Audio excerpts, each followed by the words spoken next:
Il granchio blu è sempre stato visto come una minaccia.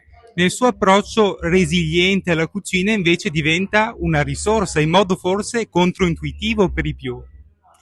Beh, io sono una persona ottimista e penso quindi che anche dalle crisi si possa trovare del buono e appunto farne una risorsa. Quindi sì, devo dire, a me ha dato lo spunto per creare degli ottimi piatti e anche per continuare la mia ricerca su altre specie che vale la pena mangiare. Grazie. Lei si è fatta anche un po' portavoce appunto dello spreco alimentare, spesso utilizza anche la tecnica della fermentazione. Ci può fare degli esempi magari di ingredienti che possono essere dimenticati o scartati che invece vengono utilizzati?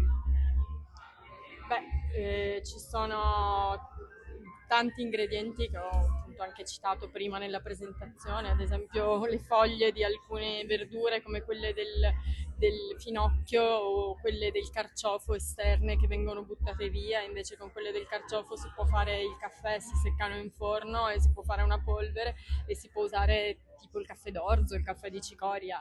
Insomma, sappiamo che quando compriamo i carciofi al supermercato una buona parte poi vengono buttati via dalla parte esterna, quindi ad esempio questo.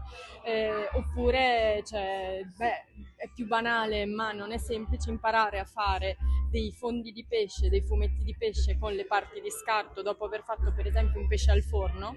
Si fa il pesce al forno, si usa il filetto, rimangono le teste e le lische, si buttano di solito. Invece tostarle bene e fare un fondo di pesce, quello potrebbe essere un grande consiglio. Venisse a un ristorante plastic free, quali sono state le difficoltà principali per trasformare questo settore completamente senza plastica? Ma allora, completamente senza plastica vuol dire togliere la pellicola e togliere la conservazione nel sottovuoto. La pellicola è facile, si usano scatole. Le conservazione nel sottovuoto è più complessa perché appunto si usano scatole, però si deve lavorare di più sul fresco ed è decisamente una cosa un po' più complessa. Sì. Lei spesso si è rivolta anche ai giovani, comunque anche ad altri chef. Quali sono magari ecco, i primi passaggi per approcciare a una cucina ambientale? Amare il proprio territorio, conoscerlo profondamente e parlare con le persone che ci lavorano, quindi con i produttori, con gli agricoltori, con i pescatori, con gli piccoli allevatori e circondarsi di persone che condividono gli stessi principi appunto, di attenzione all'ambiente.